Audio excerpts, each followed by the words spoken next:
Isang araw yon ng Oktubre na sa simula ay tila ordinaryo lang. Pero sa totoo lang, yon ang araw na sa isang iglap lang ang buong mundo ko ay gumuho. Tandang-tanda ko pa. Nagising ako ng maaga, tulad ng nakasanayan ko na sa halos 4 na dekada naming pagsasama ni Mang Tonyo. Naghanda ako ng kape niya, mainit, matamis, at may konting gatas, yung eksaktong gusto niya.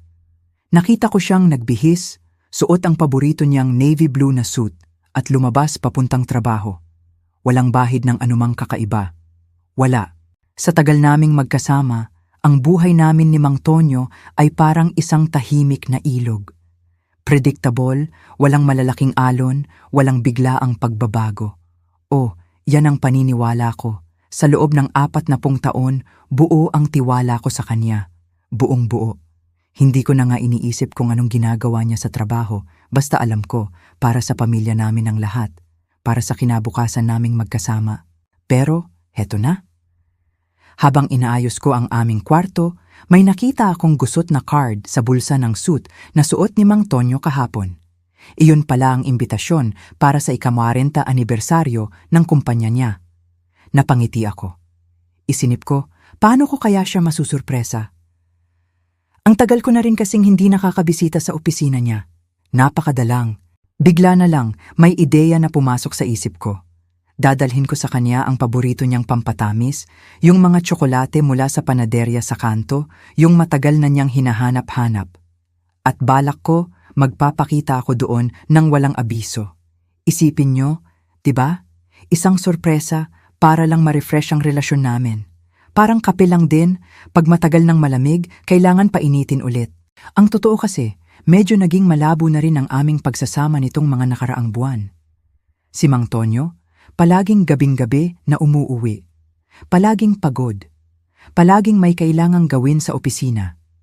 Kaya naisip ko, baka nga ang isang romantikong kilos, yung simple pero galing sa puso, iyon mismo ang kailangan namin para buhayin muli ang apoy na tila lumalamlam na. Lumalamlam na nga ba? Hindi ko sigurado. Pero umaasa ako. Umaasa talaga ako.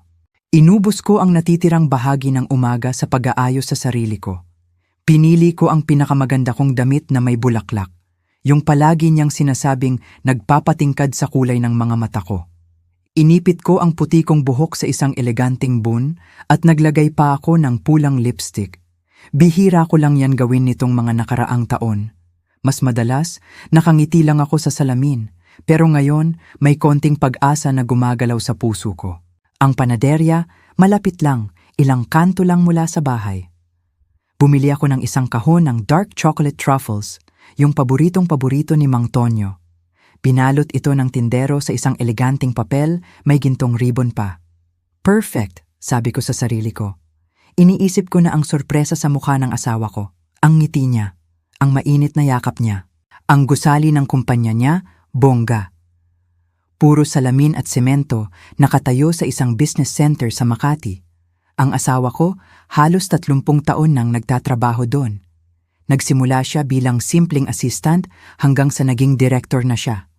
Napakasipag, napakaresponsable. Proud na proud ako sa kanya. Sa kaniyang career, sa kaniyang dedikasyon. Palagi niyang sinasabi sa akin, "Aling nena, lahat ng ito para sa atin, para sa ating pamilya, para sa kinabukasan natin." At naniwala ako, buong buo. Kaya, nang dumating ako sa gusali, ang puso ko bilis ng kabog. Hindi dahil sa kaba, kundi sa excitement ng sorpresa. Pumasok ako sa lobby at dumiretso sa reception. Isang middle-aged na security guard, may pangalang Mang Delphine sa ID niya, ang nakatayo sa counter. "Magandang umaga po, bati ko. Gusto ko po sanang bisitahin ng asawa ko, si Mang Tonyo de la Cruz. Siya po ang direktor ng Financial Department." Tiningnan ako ng guard mula ulo hanggang paa na may curious na ekspresyon. "May ID po kayo, ma'am?" tanong niya. Napakakaiba. Ang dami ko na ring beses na nakapunta dito kahit hindi na nga masyado nitong mga nakaraang taon. Pero, yung hingian ng ID, baka bagong protocol lang. Kinakabahanan na ako. May kakaiba na akong nararamdaman.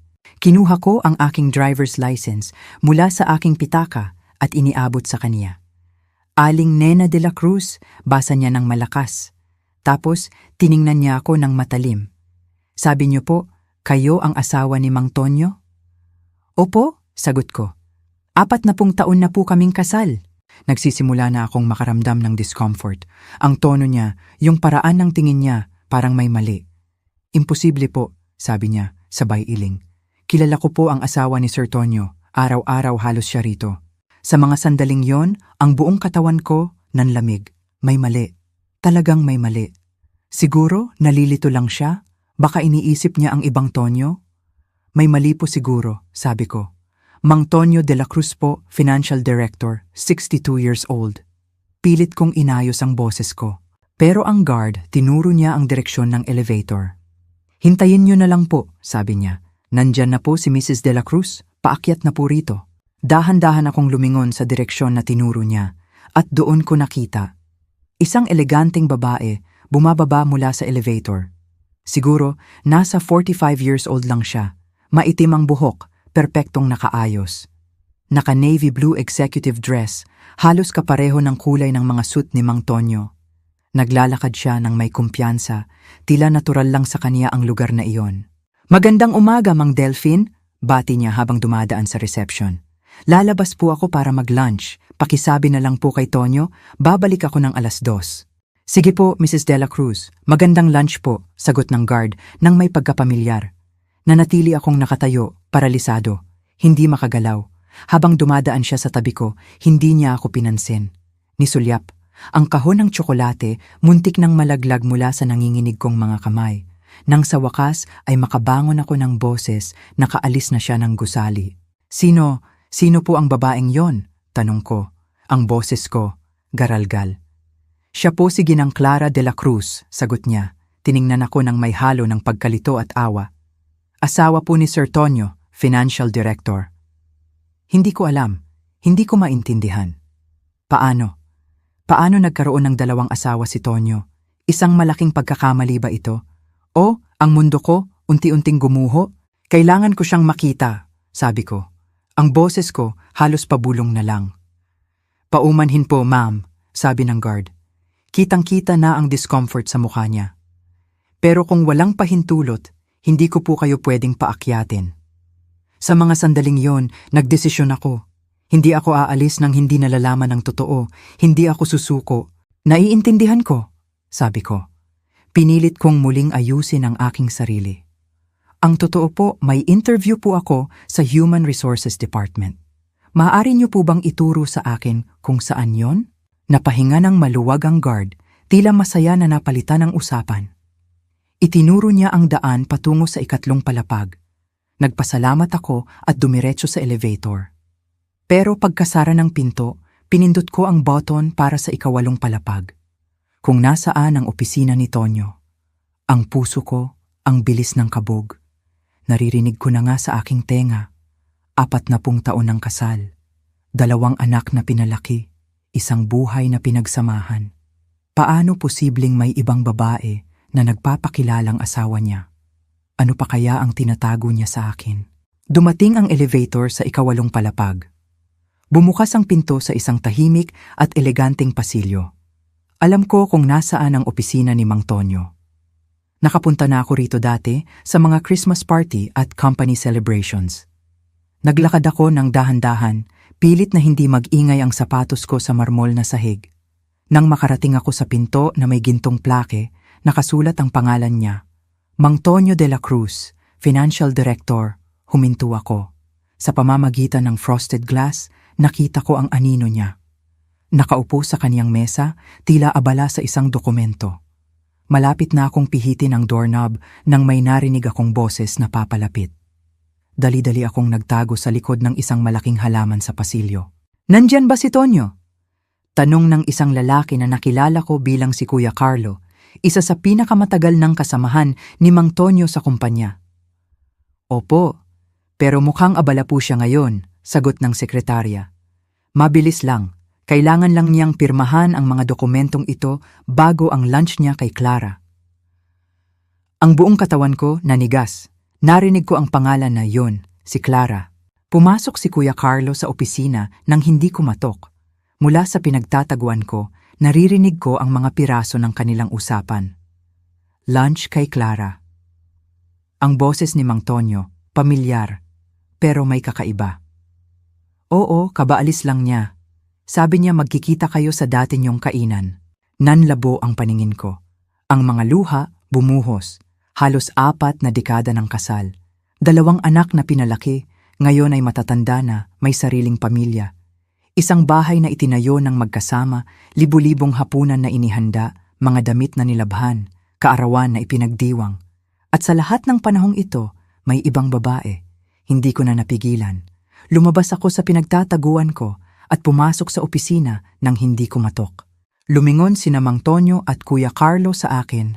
Gulat na gulat. Ang ekspresyon sa mukha ng asawa ko, nagbago mula sorpresa patungo sa takot sa loob lang ng ilang segundo. Aling Nena, sabi niya. Tumayo siya mula sa kaniyang upuan, tila na kuryente. Ano? Ano ang ginagawa mo rito? Ang kahon ng tsokolate, nahulog mula sa nanginginig kong mga kamay. Kumalat ang mga tsokolate sa sahig. Sino si Clara de la Cruz, Tonyo? Tanong ko. Ang boses ko, mas matatag kaysa sa inaasahan ko. Tiningnan ni Kuya Carlo, si Mang Tonyo, tapos ako. Halatang hindi komportable. Sa tingin ko, kailangan niyo pong mag-usap. Bulong niya. Mabilis na lumabas ng opisina at sinara ang pinto sa likuran niya. Nanatili kami roon, magkaharap, mag-asawa, pero parang estranghero. Halos hindi ko na makilala ang lalaking nasa harapan ko. Hindi dahil sa pisikal siyang nagbago, kundi dahil naramdaman ko na marahil hindi ko talaga siya nakilala. Ipapaliwanag ko sana sa'yo, simula niya. Ang boses niya halos nagmamakaawa.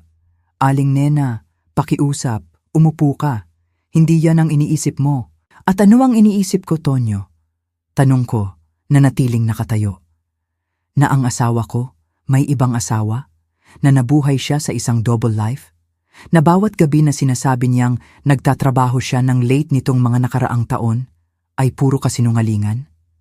Hinaplos niya ang kanyang buhok na may uban, isang kilos na alam ko pagkatapos ng napakaraming taon naming pagsasama. Ginagawa niya yan pag kinakabahan, pag naiipit. Si Clara at ako. Komplikado, sabi niya sa wakas. Komplikado, ulit ko. Naramdaman ko ang galit na lumalaki sa loob ko. Komplikado? Ang malaman na may ibang pamilya ang asawa mo pagkatapos ng 40 taon ng kasal? Yan ang komplikado, Tonyo? Nilapitan ako ni Mang Tonyo, sinubukan akong hawakan, pero umatras ako. Wag mo akong hawakan, sabi ko. Ang boses ko, nanginginig. Sabihin mo lang ang totoo, gusto kong marinig mula sa'yo. Bumuntong hininga siya ng malalim. Ang mga balikat niya, nakayuko, tila may napakabigat na dalahin. Nakilala ko si Clara 15 taon na ang nakakaraan sa isang business trip sa Cebu. Simula niya. Ito ay isang relasyon na hindi dapat nangyari. Pero nangyari. Nang ma-realize ko, masyado na akong malalim para tapusin lang. At kailan mo babalak sabihin sa akin? Tanong ko. Naramdaman ko ang bawat salita na parang kutsilyo na humihiwa sa lalamunan ko. Sinubukan ko ng maraming beses, Aling Nena, sabi niya. Pero paano ko sasabihin sa babaeng pinagtayuan ko ng buhay na nagawa ko ang pinakamalaking pagkakamali na pwedeng gawin ng isang lalaki? Paano ko sisirain ang pamilya natin? Ang mga anak natin? Ang mga apo natin?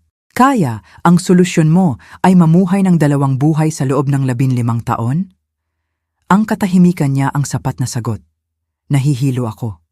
Parang umiikot ang mundo sa paligid ko. Kinailangan kong kumapit sa gilid ng mesa para hindi ako matumba. Mga anak, tanong ko. May mga anak ka sa kaniya? Kinatatakutan ko ang sagot. Yumuko si Tonyo. Isang anak na babae, 14 na taon na siya. Ang tama, napakalakas. Isang anak na halos kaedad ng mga apo namin. Isang buong pamilya na itinayo, paralel sa aming buhay. Paano mo nagawang itago ito ng napakatagal? Tanong ko, mas sa sarili ko kaysa sa kanya. Ang mga business trip? Ang gabing-gabi sa opisina? Ang mga busy weekend? Aling Nena, pakiusap. Sinubukan niya ulit lumapit. Umuwi na tayo. Pwede nating pag-usapan. Pwede kong ipaliwanag ang lahat. Ipaliwanag? Ulit ko. Walang paliwanag para dito, Tonyo. Walang katuwiran para sa 15 taon ng kasinungalingan. Sa mga sandaling iyon, bumukas ang pinto. At pumasok siya. Si Clara de la Cruz, ang ibang asawa ng asawa ko. Huminto siya nang makita kami, ang ekspresyon niya nagbago mula sorpresa patungo sa pagkilala. Ikaw siguro si Aling Nena, sabi niya, nang simple. Ang pinakagulat sa akin, hindi ang kagandahan niya o ang kabataan niya, kundi ang kawalan ng sala o hiya sa boses niya.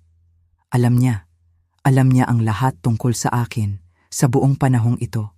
Masyado na ito para sa akin. Walang salitang lumabas sa bibig ko. Kinuha ko ang pitaka ko at lumabas ng opisina, dumaan sa tabi ni Clara na parang isa lang siyang kasangkapan. Narinig ko ang sigaw ni Tonyo sa pangalan ko habang tumatakbo ako sa pasilyo, pero hindi ako lumingon. Sa elevator, nag-iisa, sa wakas ay pinayagan ko ang mga luha na bumuhos. Hindi ito luha ng kalungkutan, naramdaman ko ngayon, kundi luha ng galit. Galit dahil ako ay niloko. Galit dahil naniwala ako sa isang lalaking nabuhay sa isang kasinungalingan ng napakatagal. Galit dahil inialay ko ang buhay ko sa isang taong hindi man lang karapat-dapat sa paggalang ko. Nang lumabas ako ng gusali, nasilaw ako sa sikat ng araw ng taglagas. Ang mundo sa labas, patuloy ang pag-ikot. Pero ako, hindi na ako ang dating ako. Ang babaeng pumasok sa gusaling iyon na may kahon ng tsokolate at mga pangarap na buhayin muli ang isang kasal, wala na. Sa halip, naroon ang isang 20 taong gulang na babae na kakadiskubre lang na ang buong buhay niya ay itinayo sa isang ilusyon. At ngayon, kailangan niyang magdesisyon kung ano ang gagawin sa mga piraso. Nagising ako ng maaga. Ang araw na ito ay dapat na isa pang pahina sa aklat ng aming buhay tulad ng dati. Naghanda ako ng kape ni Mang Tonyo, yung malakas at mainit, tulad ng ginagawa ko sa loob ng halos 40 taon naming pagsasama. Pinapanood ko siyang lumabas, nakasuot ng kanyang navy blue suit. Ang suit na yan, tila ba simbolo ng kanyang pagiging matatag, responsable, at ang haligi ng aming tahanan. Sa mahabang panahong ito, ang buhay namin ay parang isang tahimik na ilog, predictable, walang malalaking abala. Oh, yan ang akala ko. Sa loob ng 40 taon, buo ang tiwala ko sa kanya. Hindi ko na nga iniisip kung anong ginagawa niya sa trabaho, basta alam ko, para sa pamilya namin ang lahat. Para sa kinabukasan naming magkasama. Si Mang Tonyo, isang family man. Yan ang tingin ko sa kanya. Yan ang tingin ng lahat. Kaya nga, habang inaayos ko ang aming kwarto, at nakita ko ang gusot na card sa bulsa ng suit na suot ni Mang Tonyo kahapon, nagulantang ang isip ko. Ito pala ay imbitasyon para sa ika-40 anibersaryo ng kumpanya niya. Napangiti ako. Isinip ko, paano ko kaya siya masusurpresa? Ang tagal ko na rin kasing hindi nakakabisita sa opisina niya. Napakadalang. Napakasaya ko noon. Ang isang simpleng card nagbigay inspirasyon sa akin. Ang ideya bigla na lang sumulpot sa isip ko. Dadalhin ko sa kaniya ang paborito niyang pampatamis, yung mga tsokolate mula sa panaderya sa kanto, yung matagal na niyang hinahanap-hanap. At balak ko, magpapakita ako doon ng walang abiso. Isipin niyo, di ba, isang sorpresa, para lang ma-refresh ang relasyon namin. Pero ang totoo kasi, nitong mga nakaraang buwan, mayroon akong nararamdaman na kakaiba. Si Mang Tonyo, palaging gabing-gabi na umuuwi, palaging pagod, palaging may kailangang gawin sa opisina. May mga weekend pa nga na kailangan niyang pumunta sa Baguio o Cebu para sa business trip. Nagtatanong ako sa sarili ko, pagod ba siya sa akin? May problema ba kami? Kaya naisip ko, baka nga ang isang romantikong kilos. Yung simple pero galing sa puso, iyon mismo ang kailangan namin para buhayin muli ang apoy na tila lumalamlam na. Lumalamlam na nga ba? Hindi ko sigurado. Pero umaasa ako. Umaasa talaga ako. Umaasa akong ang init ng tsokolate ay makakatulong para matunaw ang yelo sa pagitan namin. Inubos ko ang natitirang bahagi ng umaga sa pag-aayos sa sarili ko. Pinili ko ang pinakamaganda kong damit na may bulaklak. Yung palagi niyang sinasabing nagpapatingkad sa kulay ng mga mata ko. Ang suot kong damit, parang may kwento ng kabataan, ng pag-asa. Inipit ko ang puti kong buhok sa isang eleganteng bun at naglagay pa ako ng pulang lipstick. Bihira ko lang yan gawin nitong mga nakaraang taon. Mas madalas, nakangiti lang ako sa salamin, pero ngayon, may konting pag-asa na gumagalaw sa puso ko. Isang pag-asa para sa kami. Ang panaderya, malapit lang, ilang kanto lang mula sa bahay. Bumili ako ng isang kahon ng dark chocolate truffles, yung paboritong-paborito ni Mang Tonyo. Ang tindero, nakita ko siyang nakangiti habang binalot ang tsokolate sa isang eleganteng papel. May gintong ribbon pa. Perfect, sabi ko sa sarili ko. Ito na ang simula ng bagong kabanata. Iniisip ko na ang sorpresa sa mukha ng asawa ko, ang ngiti niya, ang mainit na yakap niya. Ang aking kaligayahan, hindi ko maitago. Ang puso ko, lumulukso sa saya. Naglalakad ako pabalik sa bahay, bitbit ang kahon ng tsokolate, at ang isip ko ay puno ng mga alaala ng aming kabataan. Kung paano kami nagkakilala, kung paano kami nagmahalan, kung paano namin pinangarap ang lahat ng ito. Ang lahat ng ito ay dapat na isang pagpapatunay na ang pag-ibig namin ay matibay. Matibay at hindi masisira ng panahon. Ang gusali ng kumpanya ni Mang Tonyo. Nakatayo ito ng matayog sa gitna ng Makati, puro salamin at semento. Kahit ilang beses ko na itong napuntahan, may kakaiba pa rin sa pakiramdam. Ngayon iba. Hindi na ito ang lugar ng pagdiriwang o mga Christmas party. Ngayon isa itong lugar na puno ng kaba at pagtataka. Si Mang Tonyo, halos 30 taon na ang nakaraan nang siya'y nagsimula dito. Mula sa pagiging simpleng assistant hanggang sa pagiging direktor. Proud na proud ako sa kanya. Sa kaniyang pagiging masipag. Sa kaniyang dedikasyon. Palagi niyang sinasabi sa akin, Aling Nena, lahat ng ito para sa atin. Para sa ating pamilya. Para sa kinabukasan natin. At naniwala ako. Buong-buo, hindi ko kailanman pinagdudahan ang sinabi niya. Kaya, nang dumating ako sa gusali, ang puso ko bilis ng kabog. Hindi dahil sa kaba, kundi sa excitement ng sorpresa. Pumasok ako sa lobby at dumiretso sa reception. Isang middle-aged na security guard, may pangalang Mang Delphin sa ID niya, ang nakatayo sa counter. Magandang umaga po, pati ko. Gusto ko po sanang bisitahin ang asawa ko, si Mang Tonyo de la Cruz. Siya po ang direktor ng Financial Department. Tiningnan ako ng guard mula ulo hanggang paa na may curious na ekspresyon. May kakaiba na talaga. Ang pakiramdam ko, hindi maganda. May ID po kayo, ma'am? Tanong niya. Napakakaiba. Ang dami ko na ring beses na nakapunta dito, kahit hindi na nga masyado nitong mga nakaraang taon. Pero, yung hingian ng ID? Baka bagong protocol lang. Kinakabahan na ako? May kakaiba na akong nararamdaman? Nag-iba ang tibok ng puso ko. Hindi na excitement, kundi kaba. Kinuha ko ang aking driver's license mula sa aking pitaka at iniabot sa kaniya. Aling Nena de la Cruz, basa niya ng malakas. Tapos, tiningnan niya ako ng matalim. Ang mga mata niya may pagtataka. Sabi niyo po, kayo ang asawa ni Sir Tonyo? Opo, sagot ko. 40 taon na po kaming kasal. Sinubukan kong maging matatag ang boses ko. Pero sa loob ko, nanginginig na ako. Nagsisimula na akong makaramdam ng discomfort. Ang tono niya, yung paraan ng tingin niya, parang may mali. May malalim na hiya ang nagsisimulang kumalat sa loob ko. Imposible po, sabi niya, sabay iling. Kilala ko po ang asawa ni Sir Tonyo. Araw-araw halos siya rito, at hindi po kayo yon. Sa mga sandaling yon, ang buong katawan ko nanlamig, may mali. Talagang may mali. Siguro, nalilito lang siya? Baka iniisip niya ang ibang Tonyo? May mali po siguro, sabi ko. Mang Tonyo de la Cruz po, Financial Director, 62 years old. Pilit kong inayos ang boses ko. Ang boses ko, nagtatago na sa likod ng pagkalito at kaba. Pero ang guard, tinuro niya ang direksyon ng elevator. Hintayin niyo na lang po, sabi niya. Nandyan na po si Mrs. de la Cruz, paakyat na po rito. Dahan-dahan akong lumingon sa direksyon na tinuro niya. At doon ko nakita. Isang eleganteng babae, bumababa mula sa elevator. Siguro, nasa 45 years old lang siya. Maitim ang buhok, perpektong nakaayos. Naka-navy blue executive dress, halos kapareho ng kulay ng mga suit ni Mang Tonyo. Naglalakad siya ng may kumpiyansa, tila natural lang sa kaniya ang lugar na iyon. Ang bawat hakbang niya may kapangyarihan. Magandang umaga, Mang Delphine. Bati niya habang dumadaan sa reception. Lalabas po ako para mag-lunch. Pakisabi na lang po kay Tonyo, babalik ako ng 2:00. Sige po, Mrs. De La Cruz. Magandang lunch po, sagot ng guard, nang may pagkapamilyar. Walang pagtataka, walang pag-aalinlangan, parang normal lang sa kaniya ang lahat. Nanatili akong nakatayo, paralisado, hindi makagalaw.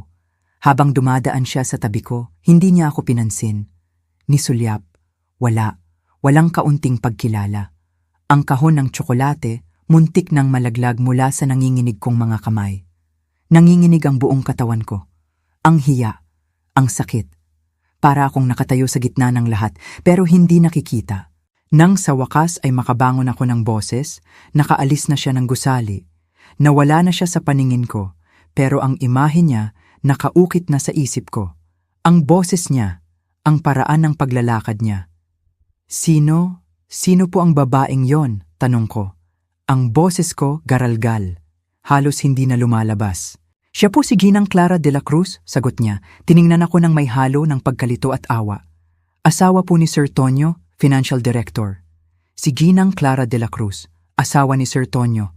Ang pangalang iyon, umalingaw-ngaw sa utak ko. Paulit-ulit. Si Clara. Nakita ko siya, kaya pala, pamilyar siya sa akin. Hindi pa ako sigurado kung saan, pero pamilyar siya. Ang mundong alam ko, unti-unting gumuho. Hindi ko alam. Hindi ko maintindihan. Paano? Paano nagkaroon ng 2 asawa si Tonyo? Isang malaking pagkakamali ba ito? Isang malaking joke? O ang mundo ko, unti-unting gumuho? Ang mga tanong, nagsisiksikan sa utak ko. Walang sagot. Ang aking desisyon, mabilis. Walang pag-aalinlangan. Kailangan kong malaman. Kailangan kong makita. Kailangan ko siyang makita, sabi ko. Ang boses ko halos pabulong na lang, pero matatag, sa kabila ng nanginginig kong mga kamay, sa kabila ng lumalakas na pintig ng puso ko. Paumanhin po, ma'am, sabi ng guard. Kitang-kita na ang discomfort sa mukha niya. Pero kung walang pahintulot, hindi ko po kayo pwedeng paakyatin. Naiintindihan ko ang mga patakaran, pero ngayon, walang patakaran ang makakapigil sa akin. Hindi ako aalis nang hindi nalalaman ang totoo. Hindi ako susuko. Naiintindihan ko, sabi ko. Pinilit kong muling ayusin ang aking sarili. Itinago ko ang nanginginig kong mga kamay sa likod ng pitaka ko. Ang totoo po, may interview po ako sa Human Resources Department. Maaari niyo po bang ituro sa akin kung saan yon? Napahinga ng maluwag ang guard, tila masaya na napalitan ang usapan. Itinuro niya ang daan patungo sa 2 palapag. Nagpasalamat ako at dumiretso sa elevator. Pero pagkasara ng pinto, pinindot ko ang button para sa 8 palapag, kung nasaan ang opisina ni Tonyo. Ang puso ko, ang bilis ng kabog. Naririnig ko na nga sa aking tenga. 40 taon ng kasal, 2 anak na pinalaki, isang buhay na pinagsamahan. Paano posibleng may ibang babae na nagpapakilalang asawa niya? Ano pa kaya ang tinatago niya sa akin? Ang bawat segundo na umaakyat ang elevator, parang 1,000 taon. Dumating ang elevator sa 8 palapag. Bumukas ang pinto sa isang tahimik at eleganteng pasilyo. Alam ko kung nasaan ang opisina ni Mang Tonyo. Nakapunta na ako rito dati, sa mga Christmas party at company celebrations. Pero ngayon, iba ang pakiramdam. Hindi na saya, kundi takot at galit. Naglakad ako ng dahan-dahan. Pilit na hindi mag-ingay ang sapatos ko sa marmol na sahig.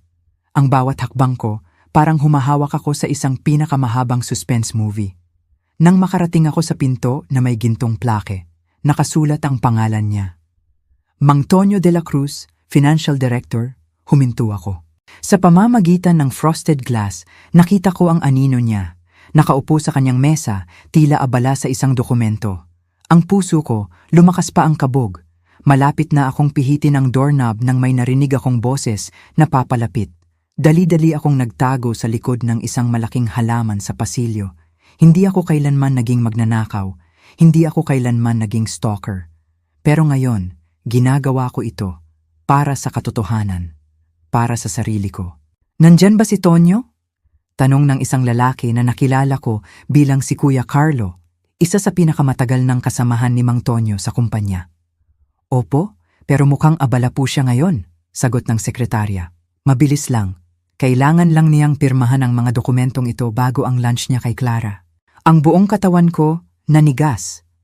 Narinig ko ang pangalan na yon, si Clara. Ang babaeng nakita ko kanina. Nagkaroon na ng kumpirmasyon ng lahat ng aking takot, ang aking pangamba, ang aking hinala. Hindi ito isang pagkakamali. Hindi ito isang joke. Totoo ito. Pumasok si Kuya Carlo sa opisina nang hindi kumatok. Mula sa pinagtataguan ko, naririnig ko ang mga piraso ng kanilang usapan. Lunch kay Clara. Ang boses ni Mang Tonyo, pamilyar, pero may kakaiba. Isang boses na hindi ko nakikilala. Isang boses na puno ng kasinungalingan. Oh, kabaalis lang niya. Sabi niya magkikita kayo sa dati niyong kainan. Nanlabo ang paningin ko.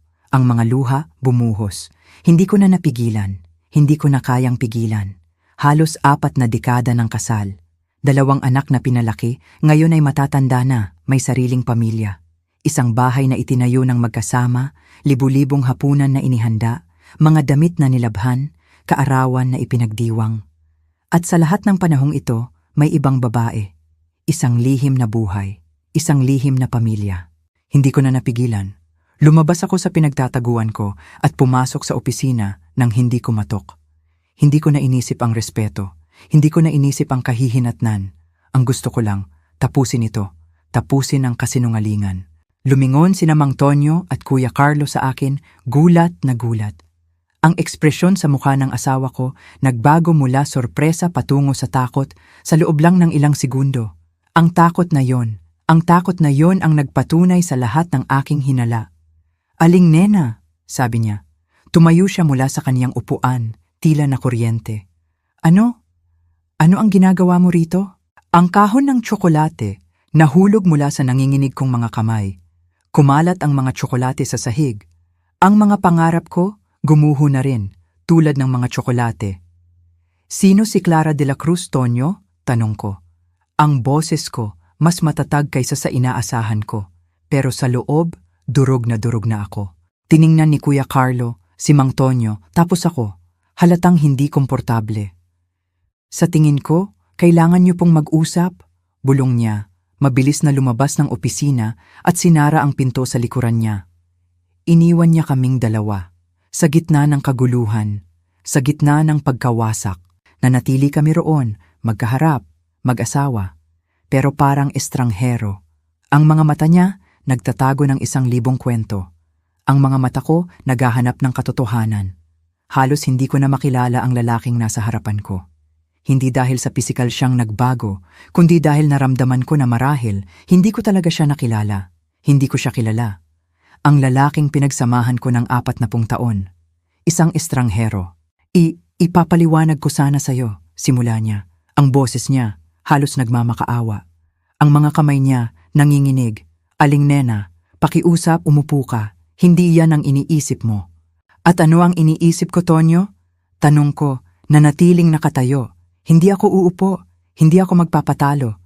Na ang asawa ko may ibang asawa, na nabuhay siya sa isang double life, na bawat gabi na sinasabi niyang nagtatrabaho siya ng late nitong mga nakaraang taon ay puro kasinungalingan.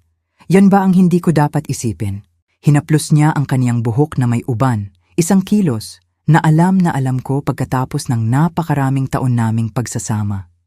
Ginagawa niya, yan pag kinakabahan, pag naiipit, pag may tinatago, at ngayon, kitang-kita ko. Si Clara at ako, komplikado, sabi niya sa wakas. Komplikado, ulit ko. Ang galit, lumalaki sa loob ko. Komplikado? Ang malaman na may ibang pamilya ang asawa mo pagkatapos ng 40 taon ng kasal? Yan ang komplikado, Tonyo. Hindi yung nararamdaman mo, hindi yung sitwasyon mo. Nilapitan ako ni Mang Tonyo, sinubukan akong hawakan. Ang kamay niya, unti-unting lumalapit.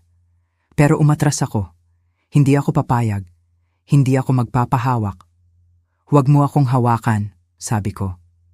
Ang boses ko, nanginginig, pero matatag. Sabihin mo lang ang totoo. Gusto kong marinig mula sa'yo. Lahat. Bumuntong hininga siya ng malalim. Ang mga balikat niya, nakayuko, tila may napakabigat na dalahin. Ang kaniyang postura, tila ba nagpapahiwatig ng pagkatalo. Nakilala ko si Clara, 15 taon na, ang nakakaraan sa isang business trip sa Cebu, simula niya. Ang kaniyang boses halos pabulong na lang. Ito ay isang relasyon na hindi dapat nangyari, pero nangyari. Nang ma-realize ko, masyado na akong malalim para tapusin lang. Hindi ko na kaya, hindi ko na alam kung paano. At kailan mo ba balak sabihin sa akin? Tanong ko. Naramdaman ko ang bawat salita na parang kutsilyo na humihiwa sa lalamunan ko. Ang sakit, hindi ko matukoy. Mas masakit pa sa pisikal na sugat. Sinubukan ko ng maraming beses, Aling Nena, sabi niya. Pero paano ko sasabihin sa babaeng pinagtayuan ko ng buhay na nagawa ko ang pinakamalaking pagkakamali na pwedeng gawin ng isang lalaki? Paano ko sisirain ang pamilya natin, ang mga anak natin, ang mga apo natin? Hindi ko kaya. Kaya, ang solusyon mo ay mamuhay ng 2 buhay sa loob ng 15 taon? Ang katahimikan niya ang sapat na sagot. Walang salita, walang paliwanag. Puro katahimikan. Ang katahimikan na nagdulot ng mas matinding sakit. Nahihilo ako. Parang umiikot ang mundo sa paligid ko. Kinailangan kong kumapit sa gilid ng mesa para hindi ako matumba. Mga anak, tanong ko. Ang boses ko halos hindi na lumalabas. May mga anak ka sa kanya? Kinatatakutan ko ang sagot. Ang pinakakinatatakutan ko sa lahat. Yumuko si Tonyo. Ang kaniyang mga mata umiiwas sa akin. Isang anak na babae, 14 na taon na siya. Sofia. Ang tama, napakalakas. Isang anak na halos kaedad ng mga apo namin. Sofia. Isang buong pamilya na itinayo, paralel sa aming buhay. Lahat, lihim, lahat, kasinungalingan. Paano mo nagawang itago ito ng napakatagal? Tanong ko, mas sa sarili ko kaysa sa kanya. Ang mga business trip, ang gabing-gabi sa opisina, ang mga busy weekend, lahat yon kasinungalingan? Aling Nena, pakiusap. Sinubukan niya ulit lumapit. Ang kaniyang mga mata puno ng pagmamakaawa. Umuwi na tayo. Pwede nating pag-usapan. Pwede kong ipaliwanag ang lahat. Ipaliwanag? Ulit ko. Hindi makapaniwala. Walang paliwanag para dito, Tonyo. Walang katuwiran para sa 15 taon ng kasinungalingan. Ang bawat salita lumalabas ng may galit at sakit. Sa mga sandaling iyon, bumukas ang pinto at pumasok siya, si Clara de la Cruz. Ang ibang asawa ng asawa ko. Huminto siya nang makita kami, ang ekspresyon niya nagbago mula sorpresa patungo sa pagkilala. Nakita niya kami, nakita niya ako, at nakilala niya ako. Ikaw siguro si Aling Nena, sabi niya, nang simple. Walang emosyon, walang sala, walang hiya. Ang pinakagulat sa akin, hindi ang kagandahan niya o ang kabataan niya, kundi ang kawalan ng sala o hiya sa boses niya. Alam niya ang lahat tungkol sa akin sa buong panahong ito. Alam niya na may legal siyang kalaguyo. Alam niya na may pamilya si Mang Tonyo. Masyado na ito para sa akin. Ang utak ko hindi na kayang iproseso ang lahat. Ang puso ko durog na durog. Walang salitang lumabas sa bibig ko. Kinuha ko ang pitaka ko at lumabas ng opisina, dumaan sa tabi ni Clara na parang isa lang siyang kasangkapan. Hindi ko siya tiningnan. Hindi ko siya binigyan ng kahit anong emosyon.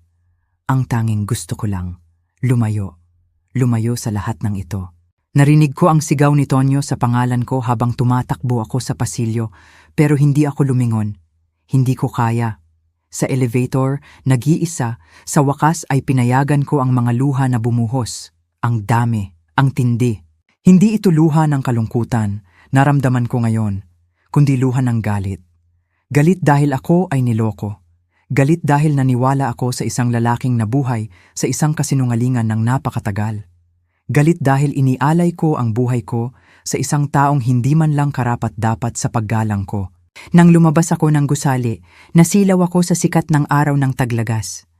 Ang mundo sa labas, patuloy ang pag-ikot. Ang mga tao, naglalakad, nagtatawanan, nagmamadali. Pero ako, hindi na ako ang dating ako. Ang babaeng pumasok sa gusaling iyon na may kahon ng tsokolate at mga pangarap na buhayin muli ang isang kasal, wala na. Sa halip, naroon ang isang 60 taong gulang na babae na kakadiskubre lang na ang buong buhay niya ay itinayo sa isang ilusyon. At ngayon, kailangan niyang magdesisyon kung ano ang gagawin sa mga piraso. Kailangan kong lumaban para sa sarili ko. Ang daan pauwi, ito ang pinakamahabang paglalakbay ng buhay ko. Hindi ako sumakay ng taxi, hindi rin ako nag-bus, naglakad lang ako. Walang direksyon. Pilit na iniisip ang lahat ng nangyari. Ang mga kalye ng Makati na alam ko. Ngayon parang estranghero. Parang nasa ibang lugar ako. Ang mga tao dumadaan sa tabi ko. Nabubuhay ng normal. Nag-uusap, nagtatawanan, nagmamadali. Paano sila nakapagpapatuloy samantalang ang mundo ko, kakagiba lang? Paano pa rin sumisikat ang araw? Hindi ko maintindihan, hindi ko matanggap. Huminto ako, napaupo sa isang bangko sa parke. Pinagmamasdan ng mga bata na naglalaro sa playground, nagtatakbuhan, nagtatawanan. Naalala ko ang sarili kong mga anak, sina Ana at Marco. Ngayon, matatanda na, may sarili ng pamilya. Naalala ko rin si Sofia, ang anak ni Mang Tonyo kay Clara, isang teenager. Sino kaya ako para sa kanya? Siguro, ako ang ibang babae, kung alam niya man lang na nag-e-exist ako. Ang ironya, napatawa ako ng mapait. Ang tawa ko, nakapagpatakbo sa isang ale na nakaupo sa tabi ko. Ganun ba ako ka-desperate? Ganun ba ako kabale? Nag-ring ang cellphone ko ng ilang beses. Si Mang Tonyo. Malamang, pinatay ko ang cellphone at ibinaon sa ilalim ng pitaka ko. Ano pa ba ang sasabihin niya? Anong magic word ang makakapagpaliwanag sa 15 taon ng pagtataksil? Wala na. Nang sa wakas ay nagpasya akong umuwi sa aming bahay, gabi na. Binuksan ko ang pinto at pumasok sa apartment kung saan kami nakatira ng mahigit 30 taon. Ang bawat sulok ng lugar na iyon may alaala. Ang sofa kung saan kami nanonood ng pelikula tuwing Biyernes ng gabi. Ang mesa sa kusina kung saan gumagawa ng homework ang mga anak namin. Ang dingding na puno ng mga larawan ng pamilya. Lahat ng iyon, totoo. O may bahagi ba na totoo? Dumiretso ako sa kwarto. Binuksan ko ang aparador ni Mang Tonyo. Ang kaniyang mga suit, perpektong nakasabit. Ang mga kurbata, organisado ayon sa kulay. Ang mga kamiseta, plansado. Sa isang iglap lang, hinablot ko ang lahat mula sa mga hanger at ibinato sa sahig. Binuksan ko ang mga drawer. Ikinagulo ko ang lahat. Naghahanap ako. Ano ba ang hinahanap ko? Mas marami bang ebidensya ng kaniyang pagtataksil? O baka, isang magic explanation na magpapalit sa lahat ng ito sa isang malaking pagkakamali? Ito na, sa ilalim ng isang drawer ng medyas. Isang maliit na kahon na gawa sa kahoy. Nakakandado. Hindi ko pa ito nakita kailanman. Hinanap ko ang susi, pero wala. Sa sobrang galit, kinuha ko ang letter opener mula sa nightstand at pinilit kong buksan ang kandado. Hanggang sa bumigay ito. Sa loob, may mga dokumento. Isang kontrata ng pag-upa ng apartment sa kabilang panig ng Maynila. Mga bank statement mula sa isang account na hindi ko alam. At mga litrato. Napakaraming litrato. Si Mang Tonyo kasama si Clara. Si Mang Tonyo kasama ang isang batang babae na unti-unting lumaki sa bawat larawan. Ang kaniyang ibang anak. Si Mang Tonyo sa mga beach, mga restaurant, mga birthday party. Isang buong buhay na dokumentado sa mga larawan. Isang buhay na paralel sa buhay namin. Napaupo ako sa sahig, sa gitna ng kaguluhan. Sa gitna ng mga damit at mga papeles, umiyak ako. Hindi ko alam kung gaano katagal ako roon. Pero nang iangat ko ang ulo ko, gabi na. Narinig ko ang pinto na bumukas. Umuwi na si Mang Tonyo. Aling Nena, tawag niya. Ang boses niya, umaling-awngaw sa apartment. Nandyan ka ba? Hindi ako sumagot. Narinig ko ang mga yabag niya. Palapit sa kwarto. Kinakabahana ako. Kung ano ang sasabihin niya. Kung ano ang gagawin niya. Nang buksan niya ang pinto at makita ako roon, nakaupo sa sahig, sa gitna ng mga damit niya, ang kahon na bukas, ang mga litrato na nakakalat, ang mukha niya namutla, nawalan ng kulay. Kaya pala, sabi ko, ang boses ko nakakagulat na kalmado. Ito pala ang tunay mong buhay. Aling Nena, pwede kong ipaliwanag. Hindi, putol ko. Tumayo ako nang may kahirapan. Ang mga tuhod ko, masakit. Gaano katagal ba ako roon nakaupo? Walang paliwanag. Mayroon lang katotohanan, Tonyo. At ang katotohanan ay, itinayo mo ang isang buong buhay na hiwalay sa akin. Habang inaalagaan ko ang bahay natin, habang pinapalaki ko ang mga anak natin, habang tumatanda ako at naghihintay sa iyo bawat gabi, ikaw, nandoon sa kanya. Nagtatayo ng pamilya, may ibang anak. Hindi ito dapat mangyari ng ganito, sabi niya, napaupo sa gilid ng kama. Tila bigla siyang tumanda, bigla siyang napagod. Paano ba dapat mangyari? Tanong ko. Balak mo bang sabihin sa akin balang araw? O inaasahan mong hindi ko kailanman malalaman? Na mamamatay ako nang hindi nalalaman na ang asawa ko ay nabuhay sa isang kasinungalingan? Gusto kong sabihin, pilit niya. Maraming beses na muntik ko nang sabihin ng lahat. Pero naisip ko, paano nito sisirain ang buhay mo? Paano nito maaapektuhan ang mga anak natin, ang mga apo natin? Hindi, putol ko. Huwag mong gamitin ang pamilya natin bilang dahilan. Hindi mo inisip kami nang simulan mo ang ibang kasal na yan. Sarili mo lang ang inisip mo. Yumuko si Mang Tonyo, talunan. Ano ang gagawin mo ngayon? Tanong niya sa wakas. Magandang tanong. Ano ang gagawin ko ngayon, sa edad na 60? Pagkatapos ng buong buhay na inialay ko sa lalaking ito, sa kasal na ito, ano ang natitira sa akin? Gusto kong umalis ka, sabi ko. Ang mga salita lumabas sa bibig ko, na parang galing sa ibang tao. Ngayon, Aling Nena, pakiusap, mag-usap tayo. Pwede kong ipaliwanag ang lahat. Pwede nating ayusin ito. Ayusin? Ulit ko, hindi makapaniwala. Sa tingin mo, may aayusin pa rito? Mayroon kang ibang asawa, Tonyo, ibang pamilya, isang teenager na anak. Walang solusyon para dito. Si Clara, hindi ko asawa, sabi niya nang mabilis. Hindi legal. Hindi kami kailanman nagpakasal. Dapat ay nakaramdam ako ng gumaan. Hindi sila opisyal na kasal. Isa lang itong palabas. Umalis ka, ulit ko. Tinuro ko ang pinto. Pumunta ka sa ibang apartment mo, sa ibang pamilya mo. Ayoko kitang makita ngayon. Tila gusto pa ni Mang Tonyo na may sabihin, pero nagbago ang isip niya. Kinuha niya ang ilang damit sa sahig, inilagay sa isang maliit na maleta, at naglakad patungo sa pinto. Bago siya lumabas, lumingon siya. Paumanhin, Aling Nena. Ayoko kitang saktan. Halos natawa ako. Ayaw niya akong saktan? Pero nabuhay siya sa kasinungalingan ng 15 taon. Hindi ako sumagot, at sa wakas, lumabas siya. Sinara ang pinto sa likuran niya. Nang ako'y mag-isa na, ang bigat ng lahat ng nangyari, bumagsak sa akin ng buo. Tapos na ang kasal ko. Hindi lang yon. Baka nga, hindi ito kailanman naging totoo. Hindi bababa sa loob ng nakaraang 15 taon. Kinuha ko ang cellphone ko at tinawagan ang anak kong si Ana. Sinagot niya sa ikatlong ring. Ma, ayos ka lang po ba? Gabi na.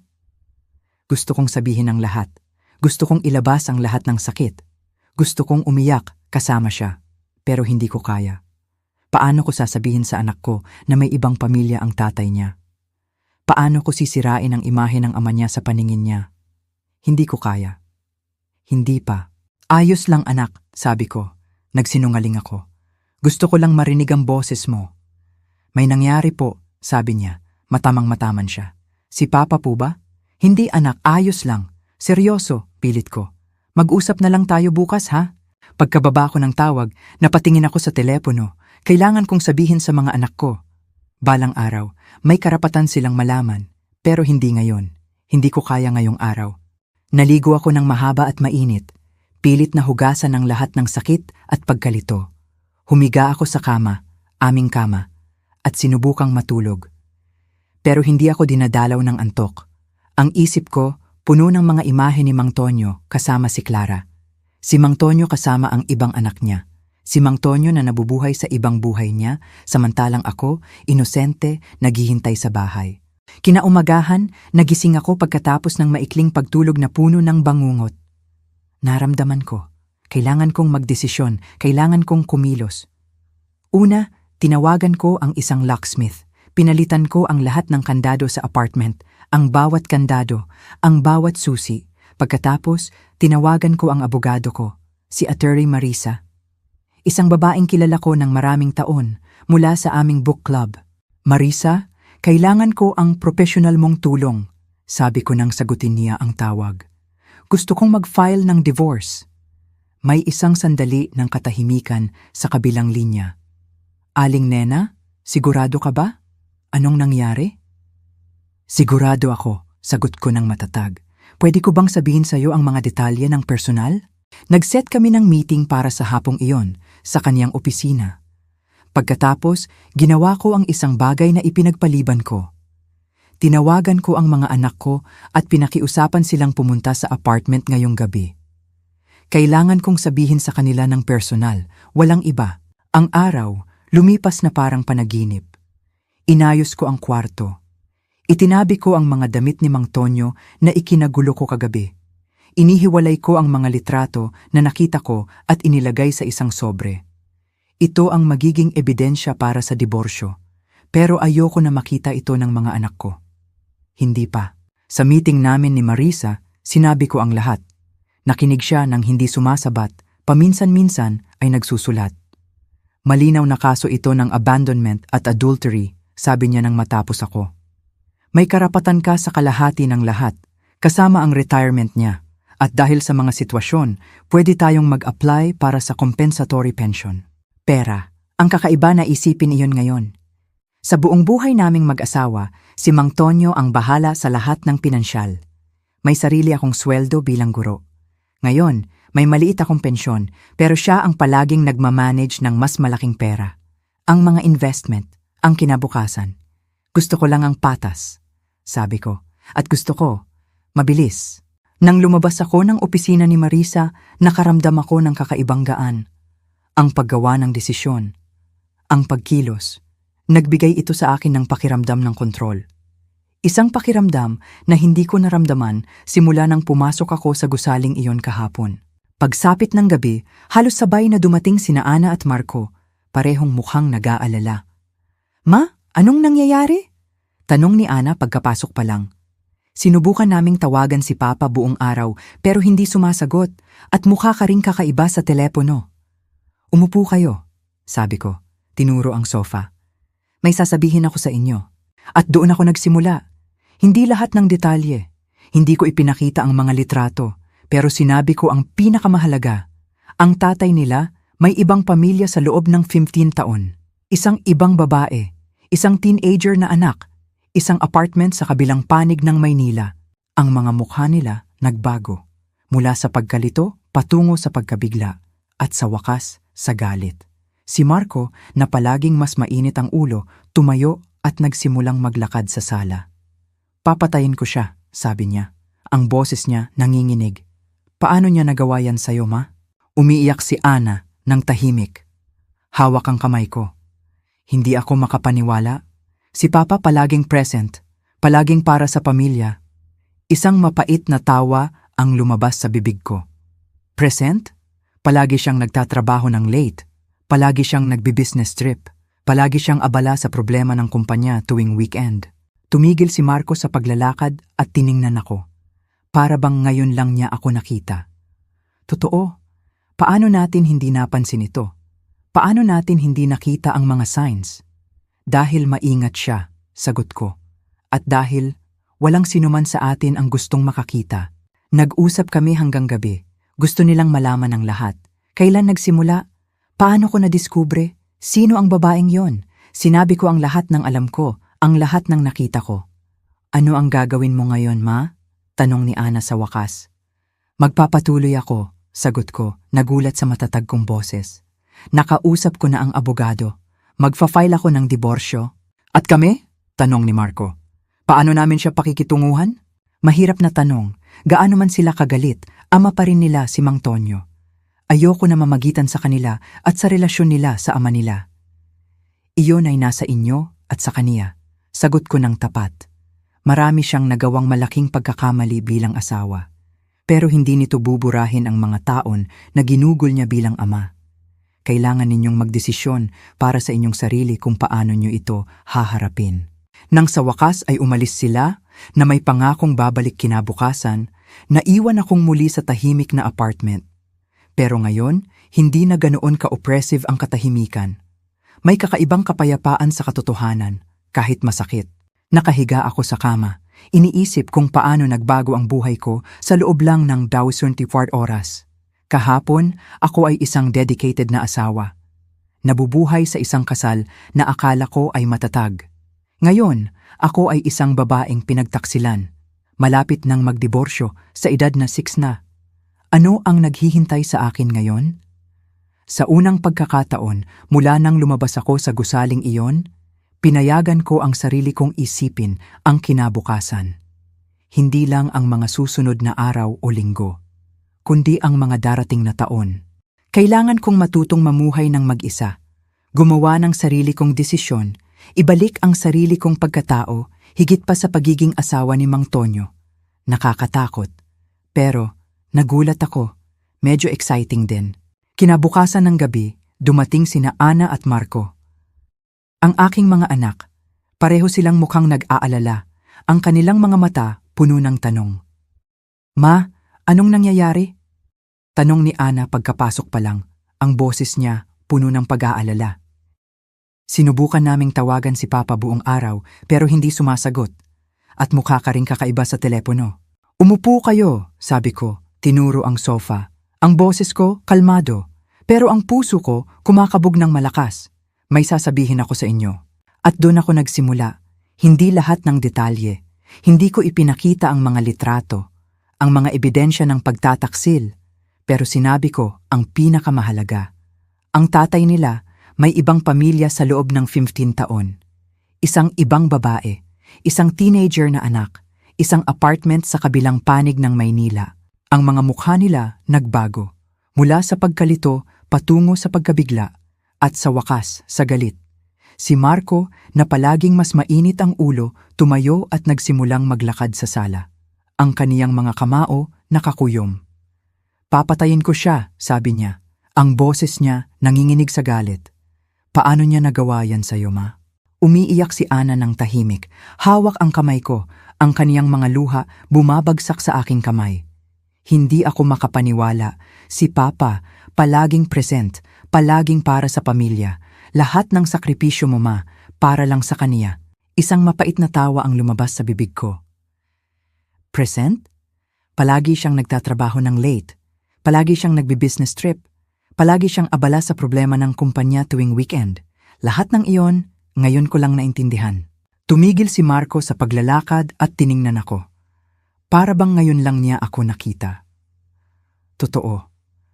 Paano natin hindi napansin ito? Paano natin hindi nakita ang mga signs?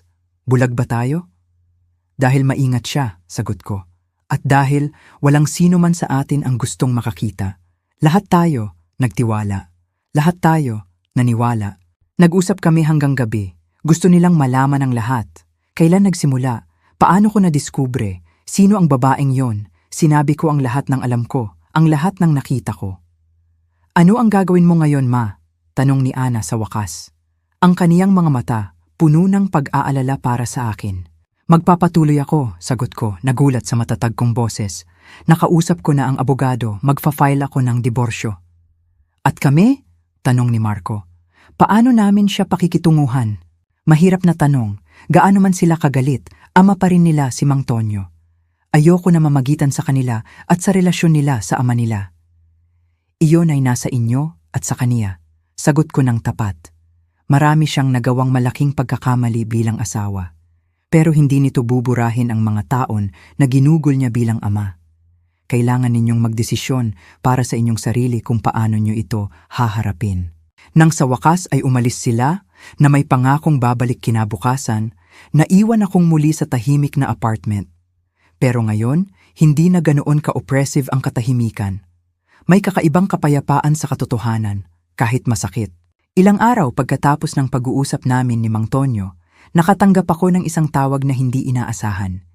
Isang numero na hindi ko kilala. Aling Nena de la Cruz? Tanong ng isang babae nang sagutin ko. Opo. Sino po to? Ako po si Clara Ferrer.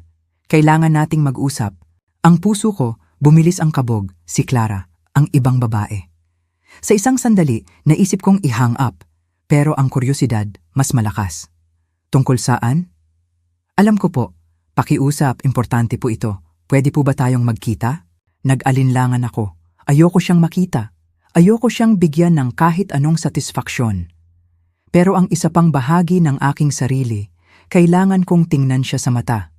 Kailangan kong intindihin kung sino ang babaeng nagbahagi ng asawa ko sa loob ng napakaraming taon. Sige, sabi ko sa wakas. Saan? Nagkasundo kami na magkita sa isang maliit na coffee shop sa gitna ng Manila. Malayo sa apartment ko, malayo sa opisina ni Mang Tonyo. Neutral na teritoryo. Dumating ako 15 na minuto ng mas maaga. Sadyang gusto kong mauna. Gusto kong i-establish ang presence ko. Pinili ko ang mesa sa dulo, nakatalikod sa dingding, kung saan makikita ko ang pinto. Dumating si Clara ng eksakto. Nakilala ko agad siya. Mas kaswal ang suot niya ngayon kaysa noong nakita ko siya sa opisina. Nag-alinlangan siya sa entrance, tumingin sa paligid hanggang sa nagtagpo ang aming mga mata. Naglakad siya patungo sa aking mesa nang may kumpiyansa, isang kumpiyansa na nakakainis.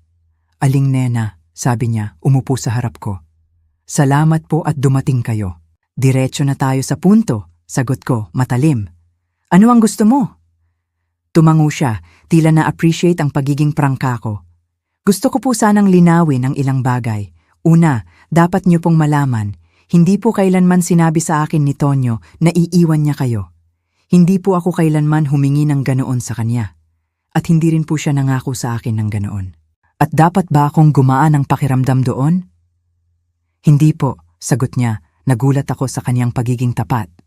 Gusto ko lang po na maintindihan niyo ang sitwasyon kung ano talaga, hindi yung kung ano ang nakikita niyo. At ano ang sitwasyon, sa opinyon mo? Komplikado po, bumuntong hininga siya. Nang makilala ko si Tonyo, sinabi niya sa akin na kasal na siya. Katatapos ko lang noon sa isang mahirap na relasyon. Ayoko ng seryoso. Akala ko isang passing thing lang. Pero hindi po. Nang malaman ko na buntis ako, naisip kong mawala na lang. Palakihin mag-isa ang bata nang hindi sinasama si Tonyo. Pero hindi po iyon patas sa kanya. O sa bata. At patas ba iyon sa akin? Tanong ko. Ang boses ko, nagtataksil sa emosyon na pilit kong kinokontrol. Patas ba na panatilihin akong walang alam sa loob ng 15 na taon? Si Clara, may bahid ng hiya sa mukha niya. Hindi po. At iyon po ang dahilan kung bakit, araw-araw, nakakaramdam ako ng guilt. Pero ang sitwasyon po, unti-unting lumalalim. Sa simula, paminsan-minsan lang kami dinadalaw ni Tonyo. Nagpapadala lang po siya ng pera. Pagkatapos, nang dumating ako sa Manila para magtrabaho sa parehong kumpanya, lalo pong naging komplikado. Gusto ni Sofia na makita ang tatay niya ng mas madalas. Mahal na mahal po niya si Tonyo, Aling Nena. Napahinga ako ng malalim ang pagbanggit sa anak niya, sa kanilang anak. Masakit pa rin. Bakit tayo nag-uusap nito, Clara? Ano ang inaasahan mong makukuha? Tiningnan niya ako ng diretso sa mata. Gusto ko pong malaman niyo na hindi ko kailanman intensyon na saktan kayo o sirain ang kasal niyo.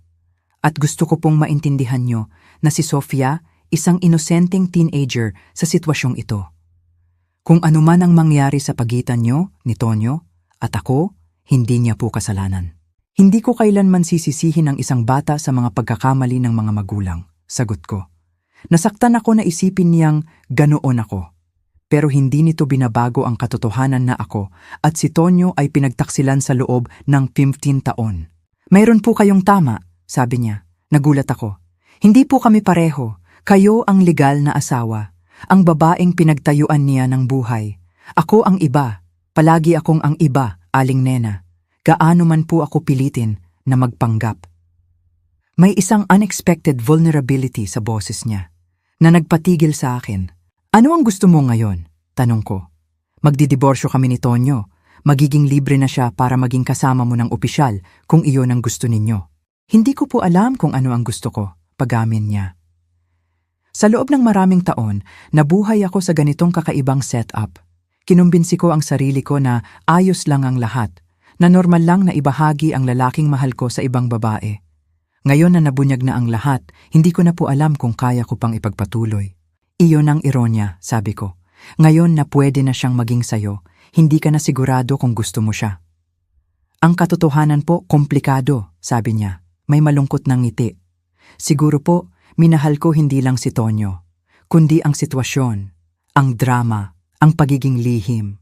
Ngayon na wala na iyon, hindi ko maiwasang makaramdam ng konting simpatya sa kaniya. Sa kabila ng lahat, anong klaseng buhay iyon ang maging pangalawang opsyon habang buhay? At si Sofia? Tanong ko, paano niya hinaharap ang lahat ng ito?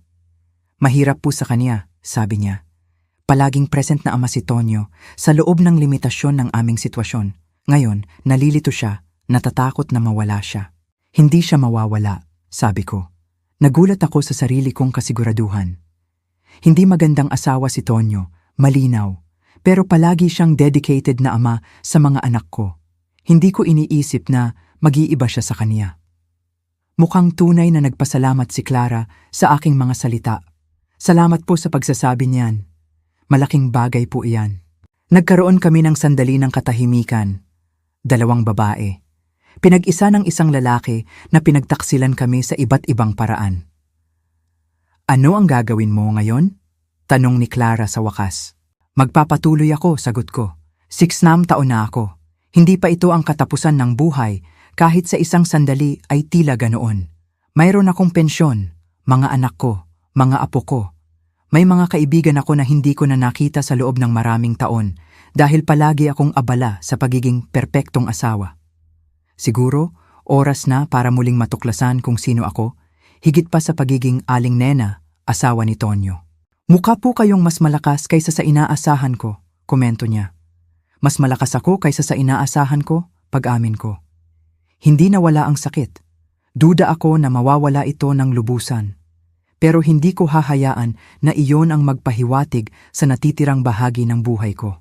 Nang magpaalam kami, hindi kami magkaibigan. Hindi kami kailanman magiging magkaibigan. Pero meron kaming mutual understanding. 2 babae na niloko sa iba't ibang paraan ng iisang lalaki. Paglalakad pa uwi pagkatapos ng aming paghaharap, naramdaman ko na mas malaya akong humihinga kaysa sa loob ng maraming linggo. Ang pag-uusap namin ni Clara nagbigay sa akin ng isang bagay na hindi inaasahan, perspektiba. Hindi lang ako ang biktima sa kwentong ito. May isang babae na nabuhay sa anino ng aking kasal sa loob ng 15 taon. At isang bata na nakilala lang ang tatay niya sa mga nakaw na pagbisita. Sa isang paraan, lahat kami ay nawalan. Kabanatan 9, muling pagkabuhay at bagong pag-ibig. Ang mga sumunod na buwan ay naging emosyonal na roller coaster. Ang proseso ng diborsyo, umusad. Si Mang Tonyo, pilit na kinukumbinsi akong bawiin ang kaso. Lumalabas siya sa apartment na may mga bulaklak, regalo, at mga pangako ng pagbabago. Sa isang partikular na pathetic na sandali, sinuggest pa nga niya na pwede naming panatilihin ang sitwasyon dahil alam ko na raw ang totoo. Paano mo naisip na tatanggapin kong manatiling kasal sa'yo? Alam kong mayroon kang ibang pamilya. Tanong ko, hindi makapaniwala. Maraming mag-asawa ang may ganoong arrangement. Sagot niya, hindi ako tinitingnan sa mata. Hindi ito arrangement, Tonyo. Ito ay pagtataksil. At karapat-dapat ako ng higit pa diyan. Ang mga anak ko, galit na galit sa tatay nila. Si Marco, ayaw nang sagutin ang mga tawag niya. Si Ana, nakikipag-ugnayan lang dahil sa obligasyon. Ang pagbubunyag ng pagkakaroon ni Sofia, isang half-sister na hindi nila kailanman nakilala, ay lalong masakit para sa kanilang dalawa. Paano niya nagawa itago ito sa amin? Tanong ni Ana isang araw, umiiyak sa aking kandungan tulad noong bata pa siya. Mayroon kaming 14 taong gulang na kapatid na hindi namin kailanman nakilala.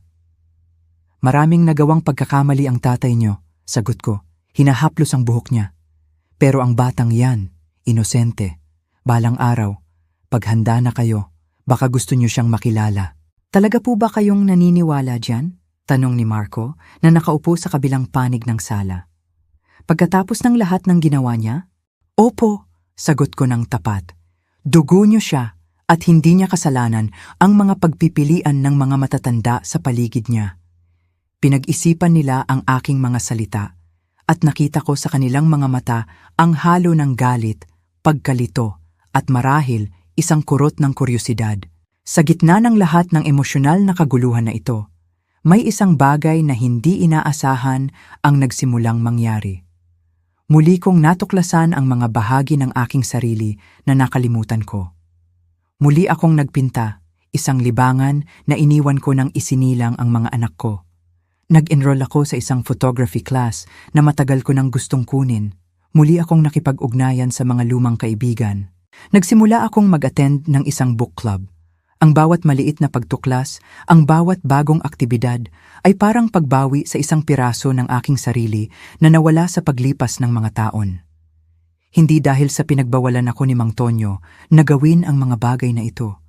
Hindi niya kailanman ginawa iyon, kundi dahil sa isang paraan, naging limitado ako sa papel ng asawa, ina, lola. Nakalimutan ko na ako rin si Aling Nena, isang babaeng may mga pagnanasa, ambisyon, at sariling interes. 6 na buwan pagkatapos ng nakakagulat na pagbisita sa opisina ni Mang Tonyo natapos ang diborsyo. Ang paghahati ng ari-arian ay nakakagulat na simple. Hindi kailanman kinontra ni Mang Tonyo ang anumang bagay. Siguro dahil sa guilt. Siguro dahil sa pagod. Natanggap ko ang kalahati ng lahat, kasama ang apartment kung saan kami nakatira. Nakuha niya ang beach house na bihira naming gamitin. Sa araw na pinirmahan ko ang huling mga papeles, binati ako ng abogado ko. Magiging maayos ka, Aling Nena, sabi niya, hinawakan ang kamay ko. Financially, ayos na ang lahat. At emotionally, well, darating iyon sa tamang panahon. Mas maayos na ako kaysa sa inaasahan ko, pag-amin ko. Bawat araw mas madali. Kinagabihan, nang umuwi ako sa aming bahay, ngayon ay akin na lamang may isang malaking buke ng bulaklak sa pinto. Ang una kong naisip, galing kay Mang Tonyo. Isa pang desperadong pagtatangka ng pakikipagkasundo. Pero ang card nakasulat. Para sa pinakamalakas na babae na kilala namin, with love, Ana, Marco, at ang mga apo. Ang aking tunay na pamilya. Pumasok ako sa apartment. Inilagay ang mga bulaklak sa isang vase. At nagbuhos ng isang baso ng alak. Nakaupo sa balkonahe. Pinagmamasdan ang mga ilaw ng syudad. Pinag-isipan ko ang kahanga-hangang paglalakbay ng mga nakaraang buwan. Sa edad na 60, nadiskubre ko ang isang nakakasirang pagtataksil. Hinarap ko ang pagtatapos ng aking 40 taong kasal. At napilitan akong muling itayo ang buhay ko mula sa simula. Madali sanang gumuho. Madali sanang hayaan ang sarili kong lamunin ng kapaitan at sama ng loob. Ngunit sa halip, natutuklasan ko ang isang bagong bersyon ng aking sarili. Isang Aling Nena na hindi nangangailangan ng pag-apruba o pagmamahal ng isang lalaki para tukuyin ang sarili. Isang babae na kayang mag-isa nang hindi nakakaramdam ng kalungkutan. Ang kinabukasan, hindi pa rin sigurado. Magkakaroon pa rin ng mga mahihirap na araw. Mga araw na ang sakit ng pagtataksil ay babalik ng buo. Mga araw na mamimiss ko ang buhay na mayroon ako. O akala ko na mayroon ako. Pero mayroon din. Walang hangganang posibilidad. Ang pagkakataong matuklasan kung sino talaga ako. Ang mamuhay ayon sa sarili kong mga patakaran. Ang lumikha ng mga bagong alaala na hindi nabahiran ng kasinungalingan. Nagring ang cellphone ko. Si Ana. Nagustuhan mo po ba ang mga bulaklak? Tanong niya nang sagutin ko. Napaganda, anak. Salamat. Ma, nandito po kaming lahat sa bahay ni Marco. Nagse-celebrate po kami ng ika-theme na kaarawan ni Pedro. Gusto mo po bang pumunta? Pwede po kaming magpadala ng Uber para sunduin ka. Nagalinlangan ako ng 1 segundo lang. Oo naman, bigyan niyo ako ng kalahating oras para mag-ayos. Ibinaba ko ang telepono na may ngiti. Ito ang buhay ko ngayon. Hindi perpekto. Hindi inaasahan. Pero akin. At sa unang pagkakataon, sa napakatagal na panahon, excited ako kung ano ang susunod. 1 taon ang lumipas, mula sa nakakagulat na araw na nadiskubre ko ang double life ni Mang Tonyo. 1 taon ng sakit, pagkatuklas, luha, at nakakagulat, tawa. Ngayon, sa edad na 61, isa akong ibang babae. Hindi na ako ang Aling Nena na pumasok sa gusaling iyon na may kahon ng tsokolate, umaasa na sorpresahin ng asawa. Ang inosenteng Aling Nena na iyon na iwan na sa likuran. pinalitan ng isang mas malakas, mas matalino, at nakakagulat, mas masaya. Ang mga pagbabago nagsimula sa maliliit na bagay. Una, inayos ko ang apartment. Inalis ko ang mga bakas ni Mang Tonyo. Ang mga paintings na pinili niya, pinalitan ko ng mga gawa na gusto ko. Ang brown na sofa na iginiit niya na bumagay sa lahat, pinalitan ko ng isang komportabling set sa kulay asul. Ginawa kong painting studio ang opisina niya, kung saan gumugugol ako ng oras na lulunod sa mga kulay at textures. Ang mga anak ko, unti-unting nakasanayan ng bagong realidad. Si Ana ang unang lumapit sa tatay niya, hindi para sa kanya, kundi para kay Sofia. Gusto niyang makilala ang half-sister niya, ang teenager na nagbahagi ng dugo niya nang hindi alam ang kanyang existence. "Matalino siya, ma," sabi ni Ana sa akin pagkatapos ng unang pagkikita. "At mahiyain, mukhang nalilito sa lahat ng ito na parang hindi niya alam kung saan siya lulugar." "Naiintindihan ko," sagot ko. Bigla na lang niyang nalaman na mayroon siyang mga kapatid na matatanda na may ibang pamilya ang tatay niya. Dapat nakakalito. Si Marco, mas matagal bago niya tinanggap ang ideya na makilala si Sofia. Pero sa huli, sumuko siya. Ang asawa niya, na palaging matino, kinumbinsi siya na walang kasalanan ang bata. "Mukha siyang lolo, ma," sabi ni Marco sa akin pagkatapos. Tumutukoy sa tatay ko. Mayroon siyang parehong kurbadang ngiti. Nakakakiba iyon marinig. Pero hindi masakit. Tulad ng dati, ito ay isang katotohanan lang. Ang batang iyon na hindi ko kailanman nakilala, nagtataglay ng mga katangian ng pamilya ko, kasama ang kay Mang Tonyo. Tungkol kay Clara, nanatili kaming may distansya. Bihira kaming magkita. At kung nangyari man, kadalasan sa mga event na may kaugnayan sa mga apo ko, kung saan nandoon din si Mang Tonyo, nagpapalitan lang kami ng magalang na bati. Wala nang iba. Sinubukan ni Mang Tonyo ng maraming beses na makipagkasundo. Kahit pagkatapos na ng diborsyo, lumalabas siya na may mga regalo. Inaanyayahan ako sa hapunan. Nag-uusap tungkol sa pangalawang pagkakataon at pagpapatawad. Sa bawat pagtatangka, pareho ang sagot ko. Wala nang balikan, Tonyo. Tapos na ang meron tayo. Ang pinakagulat sa akin ay ang malaman na totoo iyon. Wala nang balikan, hindi dahil sa hindi ko siya mapapatawad. Bagamat mahirap isipin kung paano, kundi dahil sa hindi ko na siya mahal. Ang pag-ibig na naramdaman ko para sa kaniya sa loob ng mga dekada, namatay, hindi sa dramatikong paraan, kundi unti-unti, tulad ng isang halaman na hindi na nakakatanggap ng tubig at sikat ng araw. Sa halip, may isang bagay na hindi inaasahan ang lumago. Pagmamahal sa sarili. Natuto akong pahalagahan ang sarili kong kumpanya. Gumawa ng mga pagpipilian na batay lamang sa kung ano ang gusto ko. Hindi iniisip ang mga kagustuhan ng ibang tao. Naglakbay ako ng mag-isa sa unang pagkakataon sa buhay ko. Isang maliit na cruise sa Palawan na matagal ko nang gustong gawin. Pero palaging sinasabi ni Mang Tonyo na masyadong mahal o walang kabuluhan. Nakaupo sa deck, pinagmamasdan ang bukas na dagat, naramdaman ko ang isang kalayaan na hindi ko kailanman naranasan. Nagkaroon ako ng mga bagong kaibigan sa photography class at sa book club. Mga taong may parehong interes, na hindi ako kilala bilang asawa ni Tonyo o ina ni na Ana at Marco. Para sa kanila, ako lang si Aling Nena, ang amateur photographer na may kakaibang mata sa mga detalye, ang mahilig magbasa ng mga historical novels. At doon, 9 na buwan pagkatapos ng diborsyo, may isang bagay na hindi ko kailanman inaasahan ang nangyari. Nakilala ko ang isang tao, si Lolo Ben, isang retiradong propesor ng kasaysayan. Biyudo na sa loob ng 5 taon. Nagkakilala kami sa pagbubukas ng isang lokal na photo exhibit, kung saan pareho kaming may mga gawa na nakadisplay. Nagpo-photo siya ng mga urban landscapes. Mas gusto kong kunan ng litrato ang mga tao. "Ang mga litrato mo may kakaibang dating," sabi niya. Huminto sa tabi ko habang pinagmamasdan ko ang isa sa aking mga larawan. Isang matandang babae na nagbebenta ng bulaklak sa isang palengke. Ang dignidad niya, kahit sa simpleng kalagayan. Nag-usap kami ng ilang oras ng gabing iyon, tungkol sa photography, literatura, Paglalakbay, musika. Hindi kami nag-usap tungkol sa mga ex o mga anak. Ang mga paksang iyon dumating sa kalaunan. Naturally, nang maging magkaibigan na kami. Ang aming relasyon unti-unting umunlad. Organically. Kape pagkatapos ng photography class. Lunch na pinag-uusapan ang mga libro. Isang lakad sa parke, isang maaraw na linggo. Walang pagmamadali, walang inaasahan. Dalawang matatandang tao na may buo at independenteng buhay. Natutuklasan ang saya ng kumpanya ng isa't isa. Ang unang beses na hinalikan niya ako, pagkatapos ng isang classical music concert.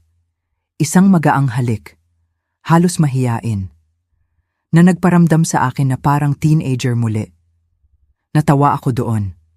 Sa ideya na sa edad na 61, pwede pa akong makaramdam na parang isang batang in love. At natawa siya kasama ko. Anong nakakatawa? Tanong niya. Kami, sagot ko.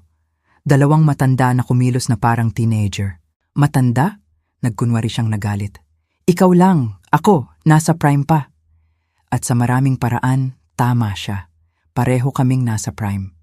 Hindi ng kabataan, sigurado, kundi ng karunungan, ng self-confidence, ng self-knowledge.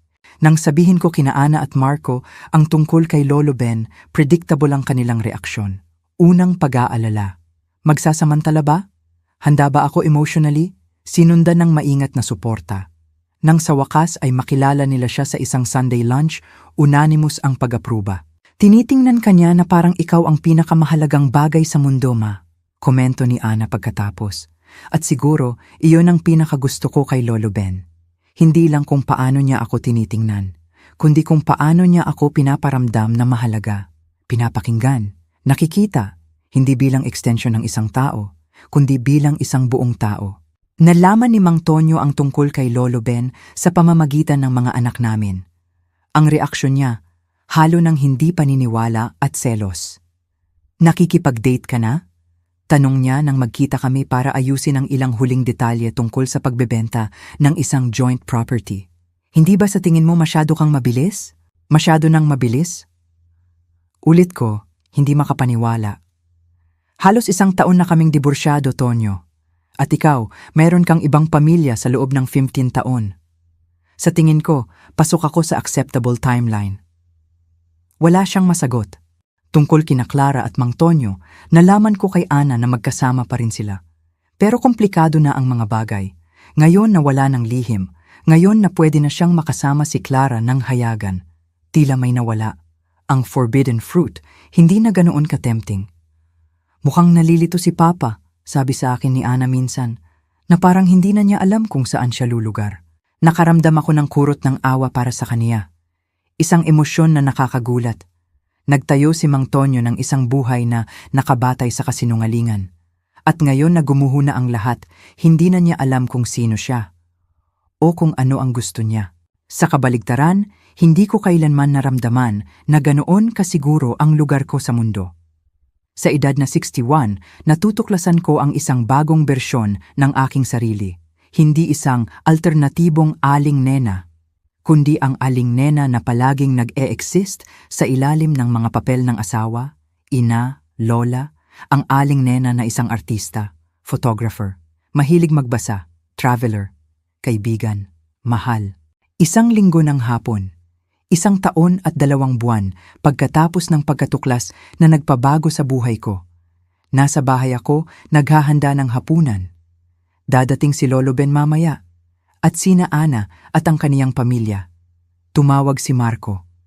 Hindi siya makakapunta. May lagnat ang bunsong anak niya.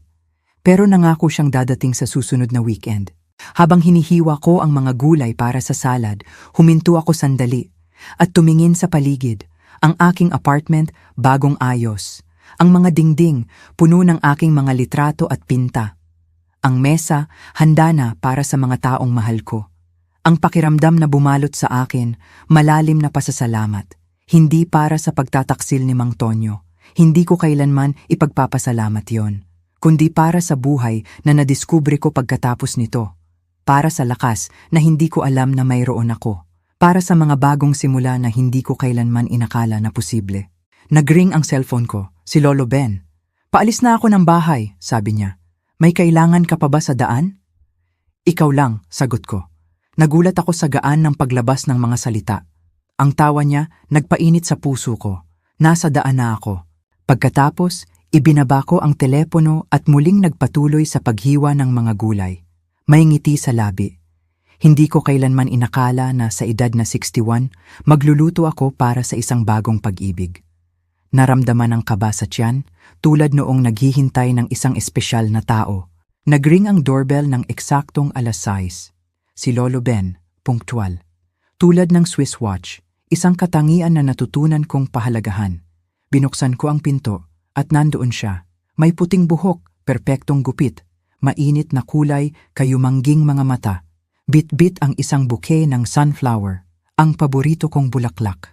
Para sa pinakamatalinong photographer sa Maynila, sabi niya, iniabot sa akin ang mga bulaklak. Magpapaniwala ka sa akin, sagot ko. Tinanggap ang bouquet at tumingkayad para halikan siya.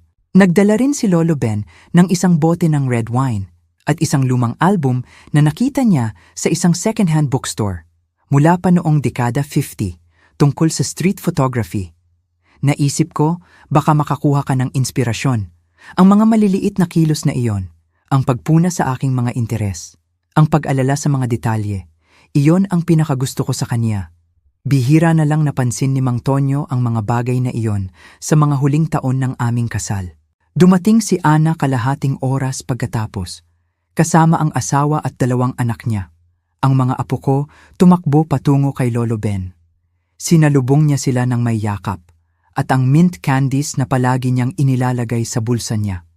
Para sa kanila, walang awkwardness, walang tensyon.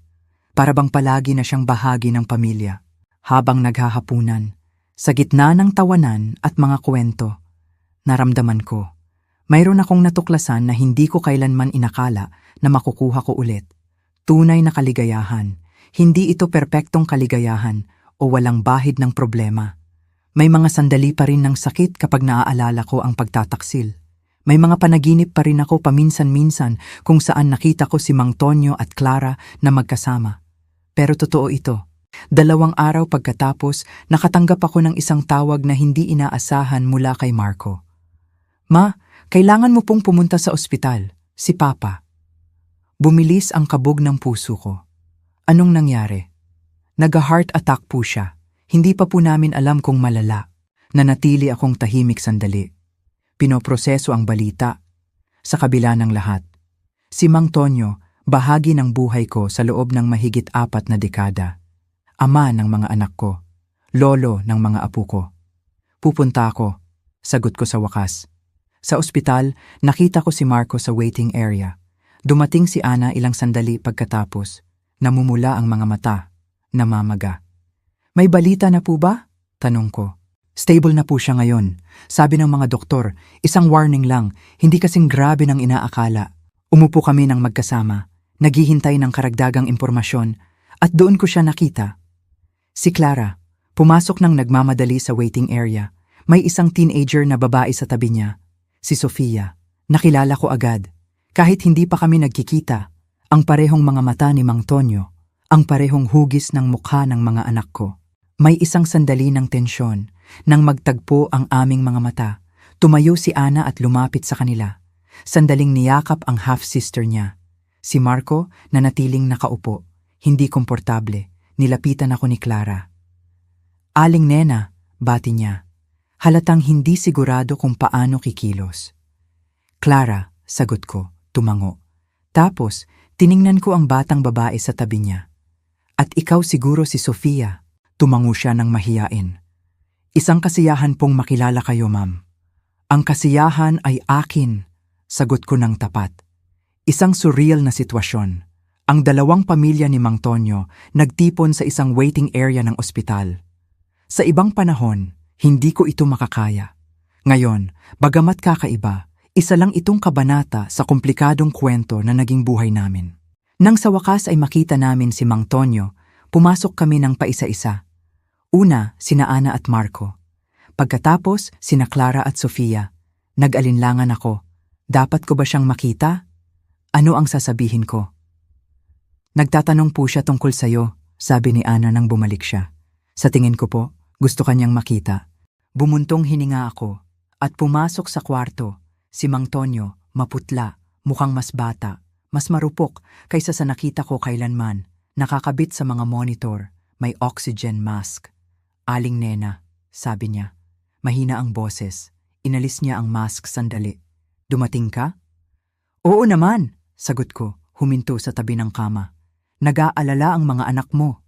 At ikaw? Tanong niya. Ang mga mata niya naghahanap ng sagot sa akin. Nag-alala ka ba? Isang tanong na puno ng bigat. Pinag-isipan kong mabuti bago sumagot. Oo, Tonyo. Sa kabila ng lahat, hindi ko ginusto na may mangyari sa'yo. Tumango siya ng dahan-dahan. Tila tinanggap ang sagot ko. Alam mo, sabi niya pagkatapos ng isang sandali, kapag malapit ka ng mamatay, sabi nila, ang buhay mo dumadaan sa harap ng iyong mga mata. Hindi ka pa mamamatay, putol ko. Hindi, sa ngayon hindi. Pero sa isang sandali, naisip ko na. At alam mo kung ano ang nakita ko? Ang mga unang taon natin. Noong bata pa tayo. At tila posible ang lahat. Noong maliliit pa ang mga bata. At tumatakbo tayo sa parke tuwing linggo. Nakaramdam ako ng lungkot. Iyon ang magandang panahon. Bago ang mga kasinungalingan. Bago ang pagtataksil. Tonyo, huwag.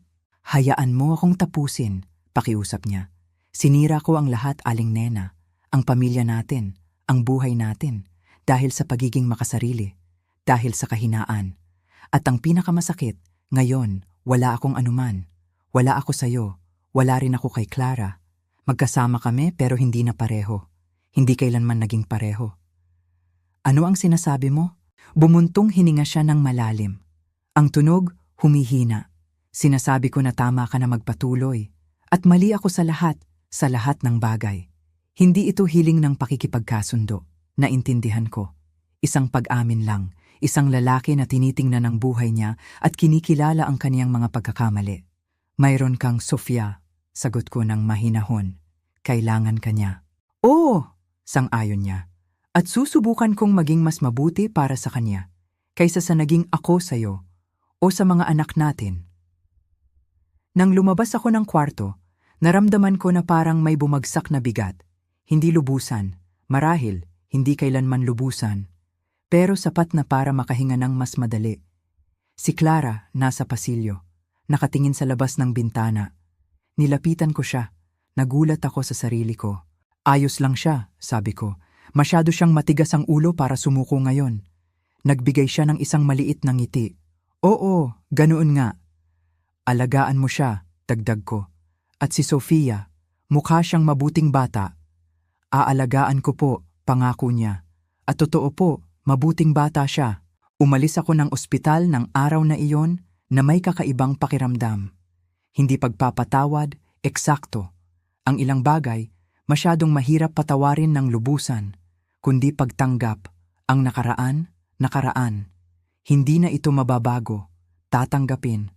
At sa huli, iiwanan na sa likod. Nang umuwi ako, tinawagan ko si Lolo Ben.